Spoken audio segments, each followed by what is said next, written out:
بسم الله الرحمن الرحيم. الحمد لله رب العالمين والعاقبة للمتقين والصلاة والسلام على رسوله الكريم وعلى آله وأصحابه أجمعين. أما بعد فأعوذ بالله من الشيطان الرجيم. بسم الله الرحمن الرحيم. إن الصلاة تنهى عن الفحشاء والمنكر إلى آخر الآية. صدق الله العظيم. সম্মানিত দর্শক শ্রোতা, আসসালামু আলাইকুম ওয়া রাহমাতুল্লাহি ওয়া বারাকাতুহু। আশা করছি আল্লাহ তাআলার ফজল করমে আপনারা খুব ভালোই আছেন। সম্মানিত দর্শক শ্রোতা, আমাদের কাছে আসা প্রত্যেক প্রশ্নের উত্তর আমরা সংক্ষিপ্তভাবে দেওয়ার চেষ্টা করব ইনশাআল্লাহ, যাহা হযরত মাওলানা মুফতি আনসার হোসেন সাহেব কর্তৃক যাচাইকৃত। 1 নম্বর প্রশ্ন হলো, যদি কোনো ব্যক্তি হাফ হাতওয়ালা শার্ট পরে নামাজ আদায় করে তাহলে এই ব্যক্তির নামাজ আদায় হইবে কি না হইবে না? জবাব হলো, যদি কোনো ব্যক্তি হাফ হাতওয়ালা শার্ট পরে নামাজ আদায় করে এই ব্যক্তির নামাজ আদায় হইবে কি না এই ব্যাপারে মাসলা হলো, যদি এই ব্যক্তি হাফ হাতওয়ালা শার্ট পরে কোনো মজলিসে যেতে লজ্জাবোধ করে তাহলে এই ব্যক্তির নামাজ মাকরুহে তানজিহির সহিত আদায় হইবে। আর যদি কোনো ব্যক্তি হাফ হাতওয়ালা শার্ট পরে কোনো মজলিসে যেতে লজ্জাবোধ না করে তাহলে এই ব্যক্তির নামাজ মাকরুহ হইবে না। 2 নম্বর প্রশ্ন হলো, যদি কোনো ব্যক্তির ফুল হাতওয়ালা শার্ট গায়ে থাকে আর নামাজে যাওয়ার পর কোনো কারণে, যেমন ওযু করার জন্য শার্টের হাত উপর দিকে উঠায় আর উপরে থাকা অবস্থায় নামাজ শুরু করে দেয়, তাহলে এই ব্যক্তির নামাজের কি হুকুম?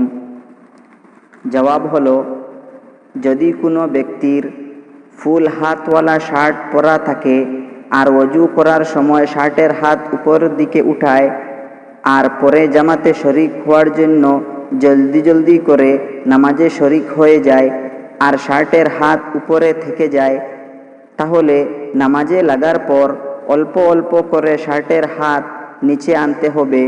আর যদি কোনো ব্যক্তি একসাথে 2 হাত দিয়ে শার্টের হাত নিচে আনে তাহলে এই ব্যক্তির নামাজ ফাসিদ হইয়া যাইবে।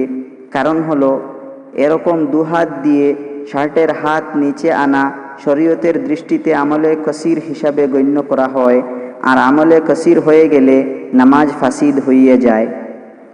আর এই কথাও জানা থাকার দরকার যে, যদি কোনো ব্যক্তির বেশি গরম লাগার কারণে বা শরীর থেকে বেশি ঘাম ঝরার কারণে শার্টের হাত উপর দিকে উঠিয়ে দেয় এবং নামাজ শুরু করে দেয়, তাহলে এই ব্যক্তিরও নামাজ মাকরুহে তাহরিমির সহিত আদায় হইবে। আর এক কথাও জানা থাকা দরকার যে, মাকরুহে তাহরিমির আরও এক অর্থ হলো নাজাইজ। 3 নম্বর প্রশ্ন হলো, যদি কোনো পুরুষ সোনার আংটি পরে বা সোনার চেইন পরে নামাজ আদায় করে তাহলে এই পুরুষের নামাজ আদায় হইবে কি না হইবে না?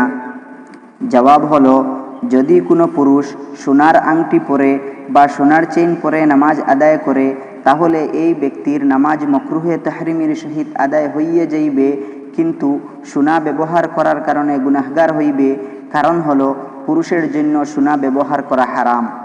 4 নম্বর প্রশ্ন হলো, কোনো ব্যক্তি মসজিদে আসলো নামাজ পড়ার জন্য, আসার পর দেখলো যে এই ব্যক্তি ইমাম, যার সঙ্গে তার শত্রুতা বা পছন্দ নয়, পরে এই ব্যক্তি জামাতে নামাজ আদায় না করে পিছনে গিয়ে একা একা নামাজ আদায় করে নেয় আর এদিকে মসজিদে জামাতের সহিত নামাজও আদায় করা হচ্ছে, তাহলে এই ব্যক্তির নামাজ আদায় হইবে কি না হইবে না? জবাব হলো, এই ব্যক্তির নামাজ আদায় হইয়া যাইবে, তবে বিনা উজরে জামাত ছাড়ার কারণে গুনাহগার হইবে। 5 নম্বর প্রশ্ন হলো, কোনো ঈদগার মধ্যে জানাজার নামাজ আদায় করা জায়েজ আছে কি না জায়েজ নয়? জবাব হলো, ঈদগার মধ্যে জানাজার নামাজ আদায় করা জায়েজ আছে, কোনো অসুবিধা নেই। আর কোনো এলাকাবাসী যদি চায় যে সর্বদা ঈদগাতে জানাজার নামাজ আদায় করতে, তাও কোনো অসুবিধা নেই, জায়েজ আছে। 6 নম্বর প্রশ্ন হলো, যদি কোনো ব্যক্তি ফজরের নামাজে মসজিদে পৌঁছার পর দেখলো যে ইমাম 2য় রাকাতের সূরা শেষ করার পথে, আর এখন যদি এই ব্যক্তি সুন্নত আদায় করে তাহলে জামাত শেষ হয়ে যাবে। আর এই ব্যক্তি সুন্নত আদায় না করে জামাতে শরিক হয়ে যায়, তাহলে এই ব্যক্তি এই সুন্নত নামাজ কখন আদায় করবে?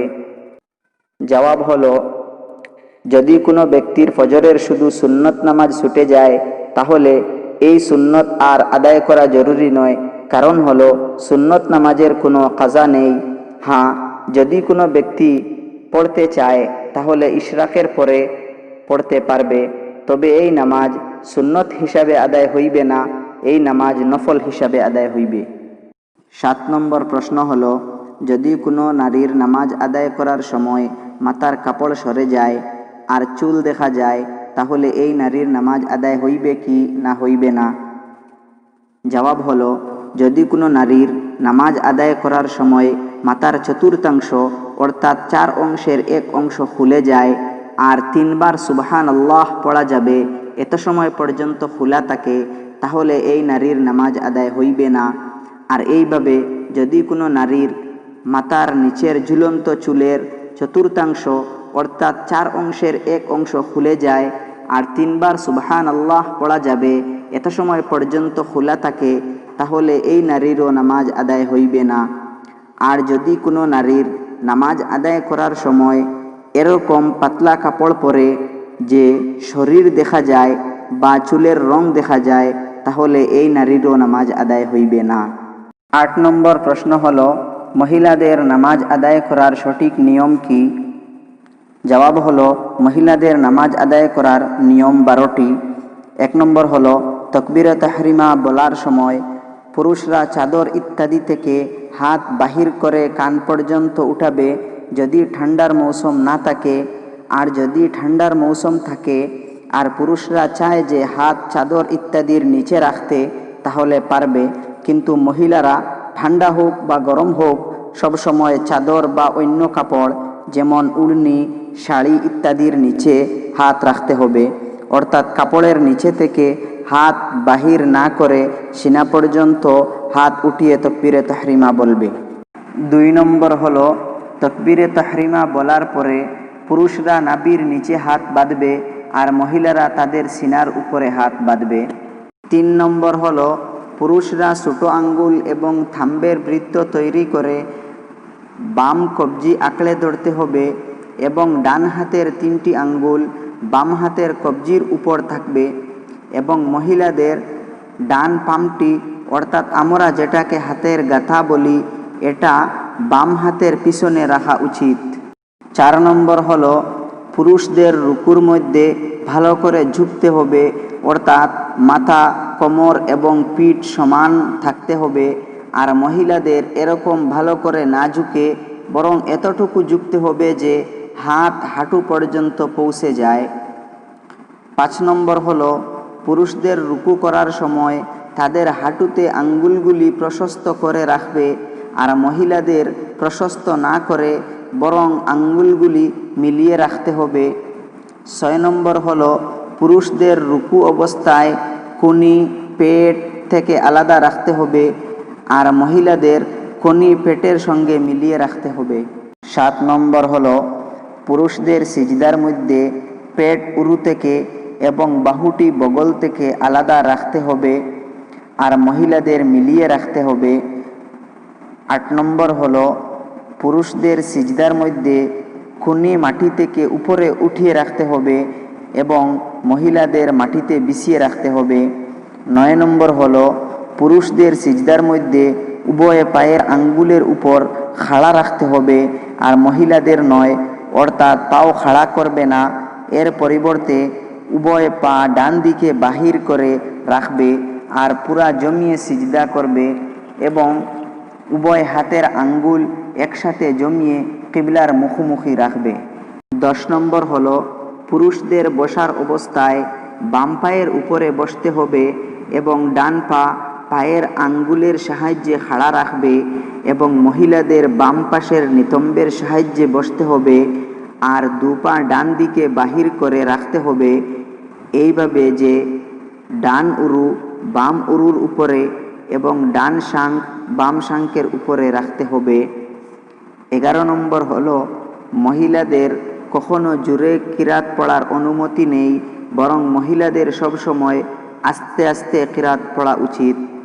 12 নম্বর হলো আজান আর ইকামত মহিলাদের জন্য জরুরি নয়।